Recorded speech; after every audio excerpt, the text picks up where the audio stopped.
Hi, it's Mayor Kaufusi, and I'm here for another Conversations with Kaufusi. We are here at our Provo Rec Center, and I am with Director Scott Henderson. Hi, Scott. This is for sure one of the most original and unique Conversations with Kaufusis we've done, so it's a lot of fun. Let's go ahead and start with our first question. So Provo received word our Parks and Recreation was named as Best of State. So I want to say congratulations. Thank you. That's huge. Yeah, we're excited. I think what it really goes to is it talks about the great and talented staff we have. And we always operate from the premise that we really feel like that our citizens deserve the best. And everything starts there. And so everything we plan, everything we build, everything that we really put our energy into wants to go to that outcome. And then I think you see things. Awards are nice. We're more about delivering for our citizens. But maybe those awards show that we're hitting close to that target of giving the citizens something that they really, really want. Well, I know with this pandemic, the citizens are really, really missing everything that you offer to the city. Yeah, we're missing them too. Yes, yeah. We are. I was just saying, I've never seen this place like, it's usually chaos and kids and parents, and so it's just really a weird situation. It truly is it goes against everything that is in our professional nature. We're always about more people coming to enjoy a healthier community and reaching out to as many citizens as we can. And I understand the reasoning for this, and a healthy community is very important. Obviously, we looked at it from a fitness side, but when you have a virus and a pandemic that are coming through, you understand some things have to move back. But this has been hard for us to get used to. This is so against our nature. It is, it really is. All right, so talk to me about, when I think about your department, there's so much, but I don't think the average citizen realizes how much the directors of Parks and Rec is over in our city, because we have a lot of amenities. So will you kind of walk through those with us and talk about each one? You bet. And I think you can almost put the words world class in front of a lot of these. So you are sitting in the nation's most successful rec center, and that is gauged by both participation by its citizens and financially how it covers its costs and even covers its future needs, which is something that is very rare in the rec center world. Parks and Recreation at the Peaks Ice Arena operates a former Olympic facility, which is another unique thing about our Parks and Recreation department. The Cubby Center for the Arts has over a 90% booking rate in its main hall. So there are things going on there all the time. And it's something that we are really proud of, that cornerstone within our downtown that draws people to that. And now we're giving our golf course an $8 million facelift, which is going to revolutionize municipal golf for cities in the nation, talking about how we start people in golf, how we teach them how to golf, and then how we end up with a successful outcome supporting that. But it's including amenities like an island green and really changing the overall look and feel. In addition to that, we offer some of the largest programs you'll ever see in our sports and community recreation.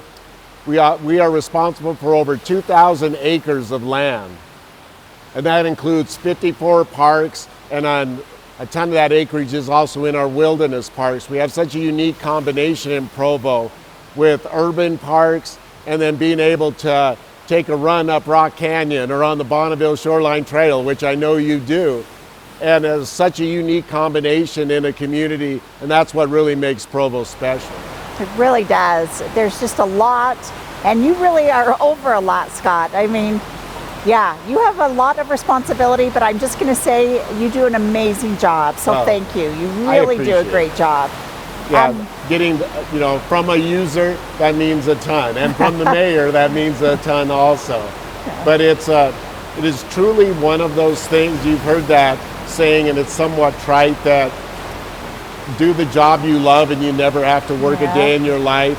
I think I'm an example of that. I have always worked in Parks and Recreation, and being able to work in a field where you can make your community better, that is such a sweet spot for me when it comes to, satisfaction in my career. Well, and you're really good at it because you are constantly pushing me as the mayor to do more and think bigger, and I really appreciate that. So and thanks. I would even say sometimes you're pushing me to do more and do better. So maybe that's why we're getting so much done, is we both have that same philosophy. Probably. So talk to me a little bit about what are some of the successes that they called out in order to give you the award for the best of state? So I think one was the building we're in right now, our Provo Recreation Center. We really talk about this being a world-class facility, and it is, and it's been recognized as such. They also talked about the Triple Play program, where our citizens are members of the rec center, but they also get use and rights at other facilities. They also were really conscious of the fact that Provo is ranked at the top for outdoor living, created from our wilderness and our urban park environments. And operating an Olympic facility and getting ready for the next Olympics when Salt Lake makes that bid, we're a big player in that because they want to utilize these facilities again.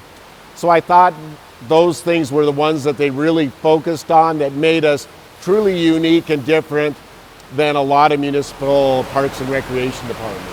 Yeah, and they do. They really do. Yeah. Okay, talk to me a little bit about this.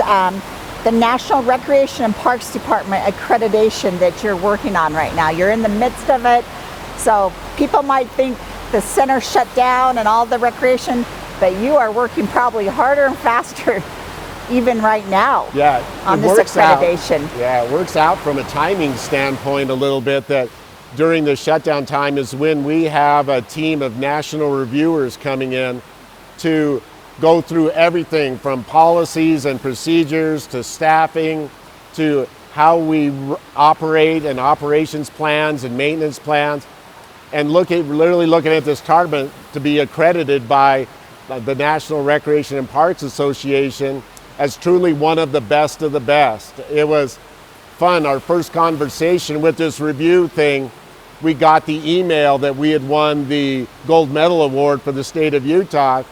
So I found a way to ease that into the conversation with our reviewers and let them know that we had that status.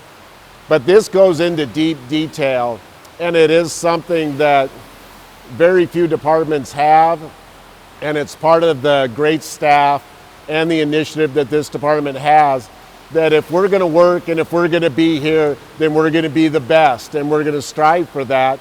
And that's how you challenge talented staff.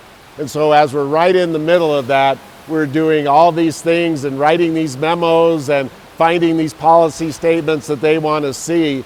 And hopefully we're getting down to the last day on this. And I hate to say if we're going to make it or not, because they never tell you if you're going to make it or not.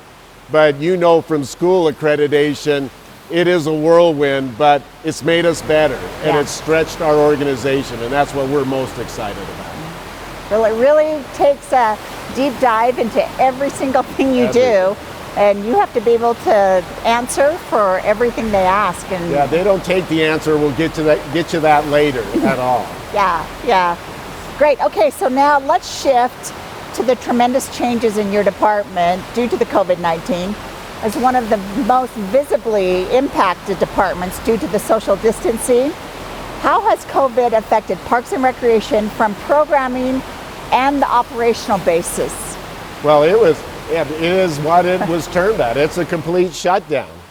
So we were going into that week that the shutdown happened. We were going to that week record numbers at every single facility.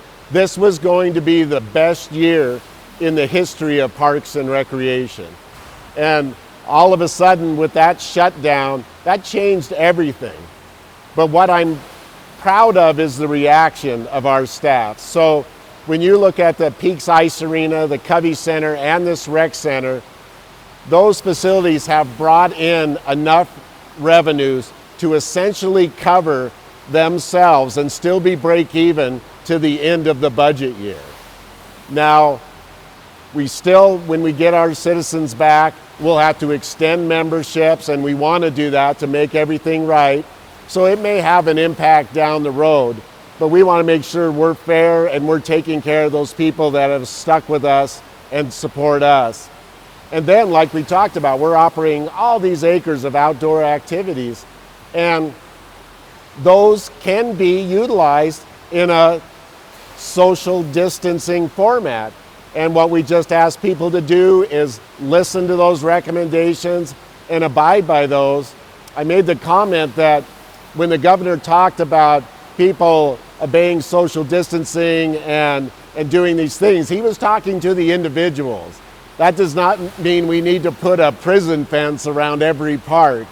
It really is the individual responsibility to make sure they're doing the right things. But we are utilizing this time to become accredited, to really work and get some things done that this department needed to get done in projects. And what we have committed to is we are going to deliver all these facilities back in like new condition. We're going to be the first Parks and Recreation Department to have 2 grand openings at all their facilities, because we want these all to be new again and introduce our citizens back to these great and wonderful facilities that we have. That's such a great way to look at it, and I think the people will be just thrilled to hear that. And I know I've been over here a couple times, and the cleaning is intense that you've been doing. I mean, it just looks like it's brand new. It looked like you just opened the doors again today when I came in. So you're doing a great job, and your people are doing a great job. And that's how we're keeping a lot of our part-time and seasonal employees, our valued staff, they're busy during this time frame, so that they're able to pay rent and maintain their job, and we're able to get good, productive, efficient work out of it too. So I think it really works on both sides. Yeah. So talk to me a little bit about the Parks and Rec Department has been so creative in engaging the community in this pandemic.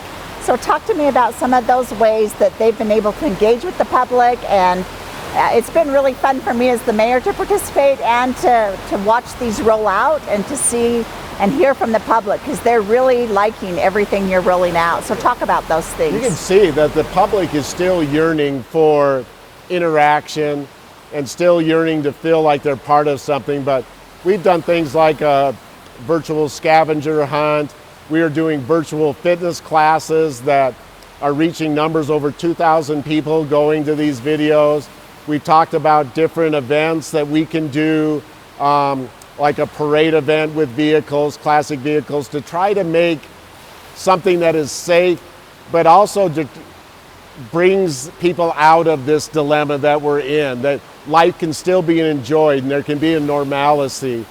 We're also really excited about a sports program where we have designed different activities for kids to do with their parents and family in the backyard and work on different skill sets. So when we're able to open the door again and have these kids participate in sports, that they've had a great relationship, they're comfortable with the sport, and then they're ready to go right when the governor and you say it's okay. So what we're trying to do is we consider these our first steps forward to get people ready for a comeback, because a facility like the rec center that we're in is about nothing but cardiovascular, heart health, and eliminating those problems associated with that. Trying to eliminate obesity in our community.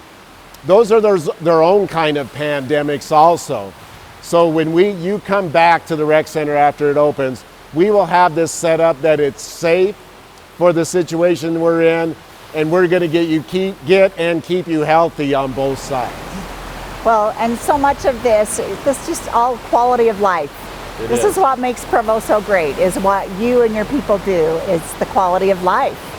Yeah, a lot of departments have operations, but there's not too many cities that are like Provo in their quality of life.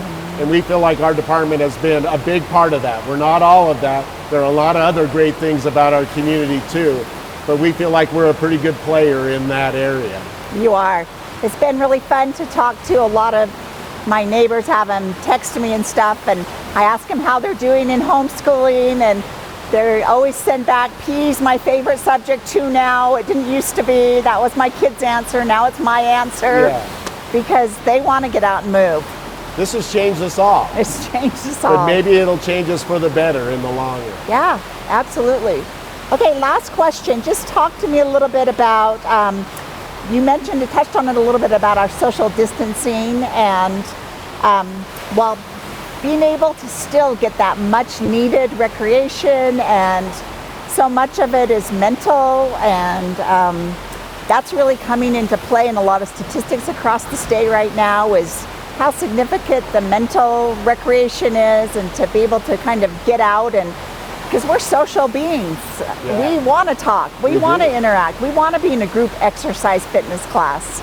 Our kids want to be, so it's been really hard. So talk to me about in what way should Governor Herbert's stay safe, stay home directive guide our outdoor recreation? So first on indoor, we're looking at how we're setting up this entire facility to make sure we maintain those social distancing guidelines. So if you and I are on treadmills, we're 6 feet apart, you know, and we're able to get healthy and not defy any rules. And then we're also looking at when can we play sports, or is it going to be people shooting hoops without playing 5-on-5? We're thinking about those type of things to get that closer. Luckily, in aquatic environments, that chemical called chlorine is a great sanitizer. It's like making my eyes water and my throat scratchy. Yeah. This might be the cleanest place around right now. But when we go to outdoors, we ask people to use their best judgment, listen to these guidelines, and avoid getting on our playgrounds right now. You know, avoid collecting together in tight groups in our pavilions, in our parks.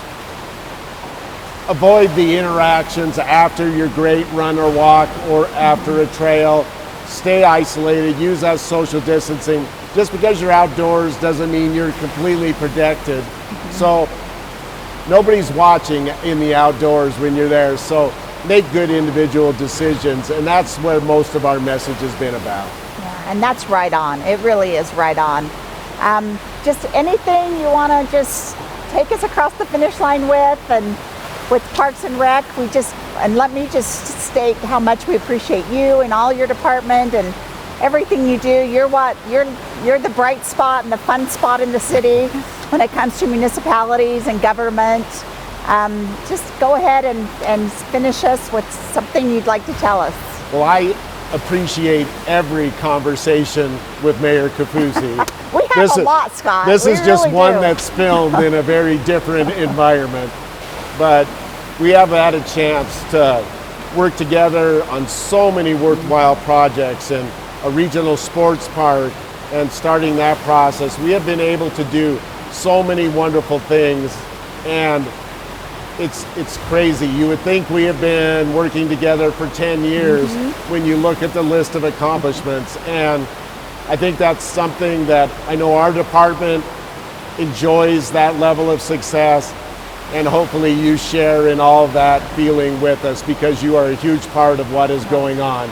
And we will make it through all this together. We will. You know, we will get back to normal someday, and everything's going to be just fine. And the Provo Parks and Recreation Department will be ready to go. Yeah. Thanks, Scott. Thanks for you. joining me on another Conversations with Kaufusi. It's always just a joy and a delight to visit with you. Thanks for all you do. Thank you, Mayor. Appreciate it. Okay. Thank you, everyone, for joining us.